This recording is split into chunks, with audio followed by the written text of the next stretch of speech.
The following portion of the Arizona Daily Mix is sponsored on behalf of Angi by DS Simon Media.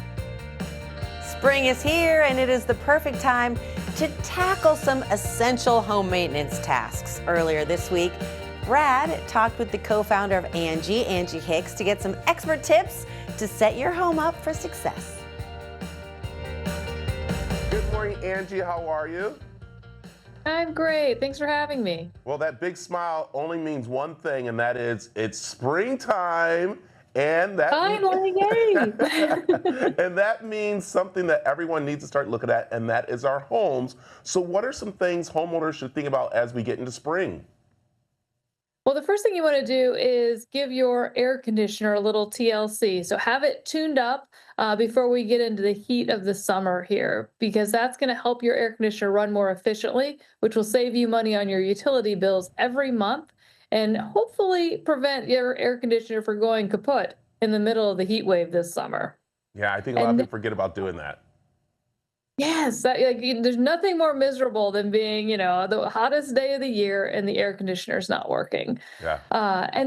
I would encourage you to go outside and start at the roof. Don't go on the roof. You can do this from the ground, and just inspect for any damage to the roof that might be there, because you want to get that addressed as well.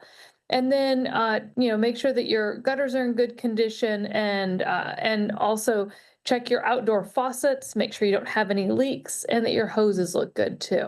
Yeah. It's so funny here in Arizona, people forget that we do actually have gutters, and they fill up with dirt that really causes problems. So that's great that you remind people to go out and take a look at those. So, okay, Right. What are some things that homeowners forget about when they are, of course, doing the maintenance around the house?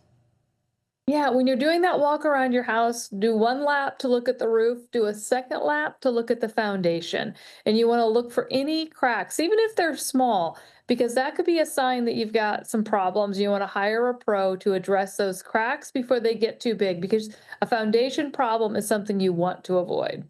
Got it. Okay, let's go back inside the house and talk about some things that homeowners need to focus on inside. When you're back on the interior, a lot of us think about, sweeping and dusting and organizing. I like to clean the appliances. So cleaning the washing machine, you can run that with a little vinegar on a cycle to get rid of that mildewy smell that you can sometimes get in the washing machine over time. And then the dryer, have the dryer vent cleaned, because that's going to help the dryer run more efficiently, as well as prevent a fire hazard. All right. And then the refrigerator. Yeah, go ahead. Oh, no, I was going to say other tips. Yeah, the refrigerator is another one I would clean. Pull it out, make sure you're sweeping all around the coils, because that is a great trap for pet hair, especially if you have pets. So do that. And then also, if you've got ceiling fans, I know we don't love to clean those. A quick hack, use a pillowcase. Slide it over the blades on the ceiling fan. You can clean the fan and you're not dumping it on your head. Ooh, very smart there. All right, any other quick tips for us? And then also just check your patio furniture, make sure it's in good working condition, so that it's going to be, barbecue season here before we know it. People are going to want to be a little more outside before we get too much into the heat of the summer. Well, I like it. There it is. These are great information to have. So where can we find out more? You can go to Angi.com, ANGI.com, and you can get the full spring checklist. And if you need to hire a pro, we can help you with that too. I like it. Angie, thanks for joining us this morning. Thank you. The preceding portion of the Arizona Daily Mix was sponsored on behalf of Angi by DS Simon Media.